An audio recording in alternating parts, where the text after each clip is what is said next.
Okay. Waxaan isku dayi doonaa inaan hal mar dul maro fursadaha noogu soo dhow ee maanta aan ka faa'iidaysan karno iyo kuwii shalay update-kii live-kii aan kala qaadanay wixii isbedelay. Intaanan aadin ka hor chat-ka waxaan rabaa live-keena galabta in mar walba linkiga uu zoom-na ahaan doono. Dadka qaar live-ka la'san mise qaabka ugu soo galaan la'san linkiga Discord-ka ayaan kusoo diraa qaybta generalka. So meesha ayaan si live ugu jirnaa. Then muuqaalka markuu dhamaado waxaa ka daawan kartaa qaybta YouTube-ka haddii ay leedahay fursadaasi ka gaaris ama wixii guud aan ka dhahay suuqa fursadaha aragtidaha guud. Okay. Haddaba waxaan dul istaagi doonaa chatka iyo analyze-ka guud lacag ahaan markii laga soo tago kuwii shalay iyo kuwa maanta oo fursad ahaan aan u qaadan karno. Kuwii shalayna dib ayaan u dhigi doonaa. Okay. Aan kasoo bilaabno lacagta DXY-da sida caadada ah oo aan maalin walba aan waqti u siino. DXY fikirkeeda ilaa isniintii ilaa maanta trendiga jihadiisa weli waa bacay. Aragtidaasi waa tii aan ka dhawaajinay in hataa ay macquul tahay isbuucan intuusan dhammaan ka hor in lasii boqon karo levelka zonka ah oo trendig 1 hour-ka high uu yahay. So Euro USD markaa u guda gashid waxaa arki kartaa shalay inaan ka hadalnay halka inay supply zone noo tahay oo correction-kan u baahannahay inaan fursad ka raadsano. Watii calaamadan hataa sida xasuusataan shalay ayaan dhigay. So calaamad markii aragti ahaan iyo prediction-ka qaabka ay fursad u dhici karto ayaan ku analyze garayno. Waxaa lagaga baahan yahay adiga focuskaaga inuu time frame-ka correction-ka aad ula degatid shuruudahaaga entry model-kana aad meesha ka fiirisid. Haddii hadda aan dul istaago Euro USD fursad qurux badan ay saaka London entry fiican ay bixisay intii ka faa'iidaysatay waa hambalyo intaanan ka faa'iidaysanna waxaa ogaataa fursadda trade-ka inay ahayd midaan tan ayaa waxay noo ahayd liquidity-ga aniga sida aan u arkay ilaa shalay aan aragtida ka qabay ahayd manipulation-ka obvious entry model-ka isla markii gudaha kaga jiray oo muusan ka fogeen manipulation-keena kaas oo ahaa si lamid ah shiftigeeda isla shalay New York session ayay samaysay oo Euro USD ah. Entry-ga xalay Asia session ayaa lagu soo laabtay oo entry zone-kaaga scenario 1 kan oo ahaa xalay Asia isla markii halkaas entry ay joogtay. Saaka Asia high lowgii ay samaysay oo high ayaa meesha laga leexiyay laakiin maysan saameyn target-ka trade-ka inta aan dib u baxnay oo stop loss-ka ah. Okay. Stop loss-ka always waxaan ku qiimeynaa in u dhaxayso 15 ilaa iyo 20 in lamid ah. Hataa ka yar 15 dib haddaa siisay 1 to 3 hour qurux badan hadda aan kula hadlaayo full TB ayayna siisay hadda aan kula hadlaayo daqiiqadan. So Euro USD trade qurux badan oo dhammaystiran oo shuruudihiisa aad u dhammaystiran ayay bixisay. Haddii aadan Euro USD arkinna GBUSD ayaa la mid ahayd oo waxba dhaamin oo shalayna aan ka hadalnay oo aan yidhi ilaa lowgan ilaa laga qaado inaad ilaalisaan. So si la mid ahna scenario 2 qurux badan ay ahayd. Marka Eurada ayaa xoogaha ka scenario fiican marka u fiirsatid shuruudaha entry model-ka wax ka dhiman oo ay bixin ma jirto. Laakiin GBUSD still waxaan daba taagannahay trade-kii talaadii ahaa oo halka aan ka qaadanay scenario 2 aan weli full TB bixin sida la socotaan calaamadan ay noo ahayd ilaa 70 bid si la mid ah asigana hadda aan kula hadlaayo entry kale ayuu halkan ka bixiyay oo aan saaka qaadanay. Okay. Waxaa kaloo xigay USD card ugu fiicneed isbuucan ilaa iyo 3 entry na siisay oo forecast-kayga uu ahaa isniintii trade-kaas ayay na siisay. Isla shalay waa tii shalay aan soo dhigay setup-ka oo entry-ga ahaa member chat-ka isla saaka haddana another trade kale oo qurux badan. So isbuucan lacagaha ugu trade-ka qurux badnaa waxay ahaayeen GBPUSD iyo USD card lacagaha Japanese-ka intooda ugu badan waa tii aan ka hadlay Arbacadii I think Isniintii aan yidhi it's not a good condition ma ahan xaaladahooda iyo qaabka u baxayaan. Marka in badan waan ka dayriyay oo mar walba u baahanaa inuu suuq shifta noo sameeyo week ayuu ku sameynayay oo manipulation ah. Fikirka buy inay aadayso inay sell aadaysana wax confirmation ah isbuuca maanan ka helin. waxaa sidoo kale la mid ah USD JPY oo ayada isbuucan dhab hal entry aan ka qaatay, ayadana sida idin sheegay shalay aan ka falanqooday ahayd, stop lossna siisay ilaa targetkii fuulka aysan noo dhammaystirin. USD CHF ayadana good condition, lacagta USD kaartay la jirtaa. shuruudaha entryga time frameka guud wax walbo aan ku qaadan karno waa haynaa, keliya waxaan u baahnaa in scenario 1 ee entry zonekan kusoo laabato si aan fursadda buy u qaadano. manipulationka obvious mar walbo liquidity waa inuu israacaan sida la rabo caadi ahaan. lifefkana badnaa haddii informationka maanta sida uu yahay oo aad halkaa ka aragtid ma ahan mid daqiiqadaha nagu soo aadan isla markaa fursadda bixiya, laakiin waxaa la rabaa patience inaa fursadda siday tahay conceptiga siduu yahay aad ugu analyze garaysid, aadna ka warhaysid fahamkii aragtida guud ee suuqa maalintaas. Okay, marka bal USD CHF iyadana aan ka warhayno maybe daqiiqadaha nagu soo aadan ilaa galabta, laakiin fikir kale waxaan ka qabaa trendigii soo socday imaan lahaa scenario 1ka in asiga naftirkiisa haddana one more time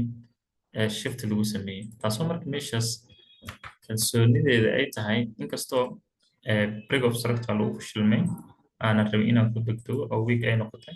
marka sidaa awgeed waxaan weli ku qabaa janiska ah inay tan inducement noqon karto oo aysan noqonin entry scenario 2 ah. so inducementiga inteeda ugu badan suuqa ma respect garaya, so let's be patient ilaa halkan ay ka timaado then fursadda buyga. so dollarka awoodiisa as long as ay buy tahay waxaan aaminsanahay USD CHF-na inay ahaan doonto mid trendigeeda aydan buyga sii aadi karo. haddii GBUSD marka aan 2.5 ka yiraahdo, qofkii rabo inuu entry hadda aydan one more time focus gareeyo waxay samaysay break of structure, I think as leeyahay scenario 2 one more time ay ku bixin doontaa. so entryga halkan ku sugaynay inuu halkan ay noogu soo laabato, filashadaasi ayadana waan qabaa. okay, kadib selka aan sii qaadano candlekan hadda buyga furan waxaan ka filayaa in one more time lowgaas uu halkaa ka qaado haddii ay noqoto week, haddii kalena uu si qurux badan u tago aan selka kusoo raacno. dadkii qaar halkan liquidity ka helay oo sida scenario 1 ay u baxday camal u sameeyeyna this is okay, tradekaaga heeso oo meel fiican ayaad ka soo qaadatay, wax oo shaki kaa gelinayo ma jirto. qofkii halkaa liquidity iska dhigtay, dad dhalinyaro badan oo waxaan arkayay halkan liquidity u tahay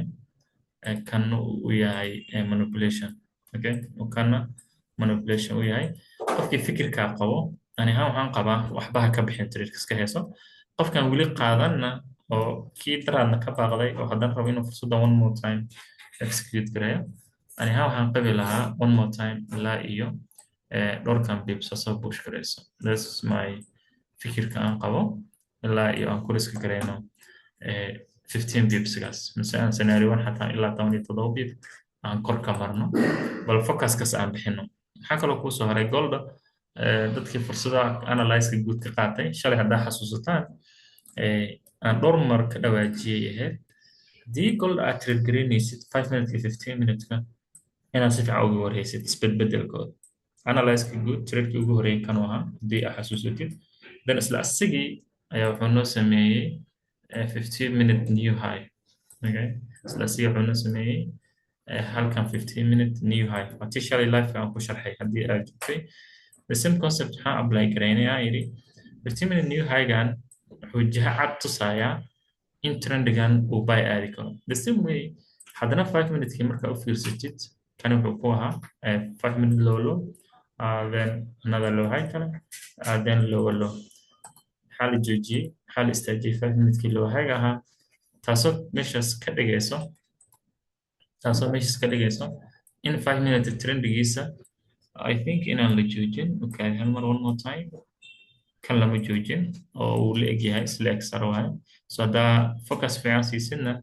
bodiga kan dhalka inuu gudaha ku jiro kan ayaa rajeynaya. so fursaddan liquidity hoos aan ka raadinay after liquidity aan raadin doon waxay noqon doontaa markii loo haagii u dambeeyey oo 5 minute-ka ahaa halkan laga jibin tii shalay xasuustaan shiftigan. fursaddan baygana sidaa galab shalay aan ku qaadanay kan selka ahna trendigiisa sidaa la socotaan ay noo ahayd liquiditygeena kan okay manipulationkaagana uu kan ku ahaa marka middan selkan u qaadanay iyo middan aan buy u qaadanay difference 5 minute trend waa wax kale oo ay ka kala duwan yihiin ma jirto marka haddana aragti ahaan waxaan qabaa I think New York session time ani ahaan waxaan qabaa one more time hadda gold inuu interest soo push gareeyay oo weekend selka 5 minute ka ah in la joojiyo oo 5 minute-kii uptrendgii noo bilowday shalay oo 5 minutes new high halkaa nooga bilowday muusan same wuxuu shilmay inuu sameeyo one more time high okay one more time I think markaas ma fiirisid meeshaasi body dhammaystiran kaama jiro marka taasoo kalsooni daro meesha ridayso ah in 5 minute new high-gan uusan sii socon doonin oo 1 hour time frame-ka loo gudagali doono maybe sidaas leeyahay ilaa iyo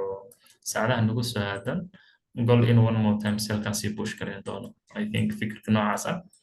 ayaa ka qaba because 15 minute new high-gan lamaana sameynin official trend ma aha haddii uu noqdan official trend maybe waa arki karnaa sidii ay ku dhammaato laakiin kama hordhacay bal 5 minute new high aan haynaa I think halkan 5 minute iga dhig 5 minute new high ayaan hayaa 15 minutes same way haddana new high okay so everything 15 minutes ki 5 minutes isu jaha waaye marka sidaa awgeed waxaan fursaddan siinayaa golda in one more time high sii sameeyo oo 5 minute ah so trendiga haddaartin inaad dhistid sida ugu quruxda badan just waxaa kasoo bilowdaa ani ahaan sidaan qabo intaan horta waa range xogo inaad ku yara wareerto waa macquul intaan dhan waa range market wax jiha cad ma lahan laakiin haddii aad weli focus fiican aasaysiina fursaddan iyo fursadda halkan ku jirto waa qaadan kartay ayadoo ay range tahay taasi kalsoonidaas waxaa ka heli kartaa trendigii hore oo up trendig u socday halkaa ka fiiri kaasi waa 15 minute high 15 minute high low then high trendiga high lowgan u dambeeyay meesha ka saaray oo change of character ah halkan new low ma noqon karto new low halkaas uu noqonayaa then low high ismay another low that's why marka 15 minute kan shiftiga ah inuu meesha ka imaaday sidaa darteed ayuu meesha new high ku samaystay so new high-ga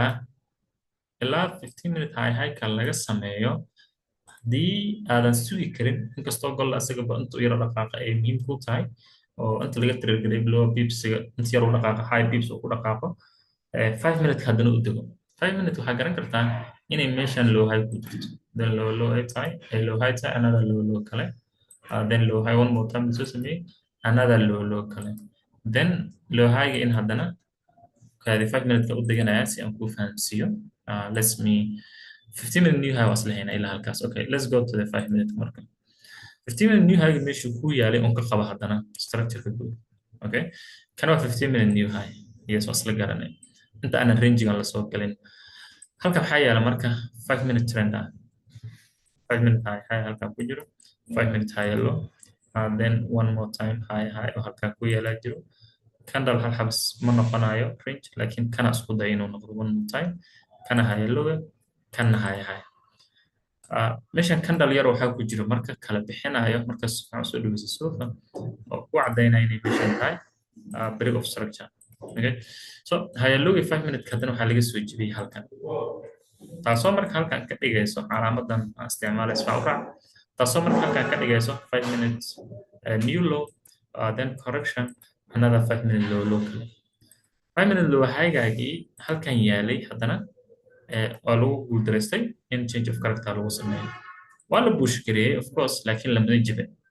so adig marka fursaddaas halka xaggee ka qaadan kartay correctionkan kor aadayo waxaad ka soo raadin kartay entry modelka si aad usoo qaadatid fursaddan selka ah oo another 5 minute low tegi doonto oo ku dhowaad ilaa iyo 80 biba tan marka 5 minute low markii la tago already dantaa lahayd waa ka gaartay golda oo dan kale oo usii ceersatay meesha mataasho targetka full TP haga uga baxday then isla asiga haddana wuxuu kusoo sameeyey correction another trade kale halkan ka heshay oo 5 minute low kale haddana 5 minute low high ku sameeyey 5 minute low kale taasoo haddana muujinayso in halkan haddana ay ka dhacday 5 minute isbedel oo change of character ah that's why 5 minute new high gan halkan u imaanaya haddana 5 minute new high ah. So within the range market uu suuqu ku jiro waa inaad single by single step by step u raaci kartaa suuqa inkastoo ayba noqotay inuu range ku soo aado intiis ugu badan gold range ma ahayn maalmihii lasoo dhaafay so anytime uu suuqa range galana maybe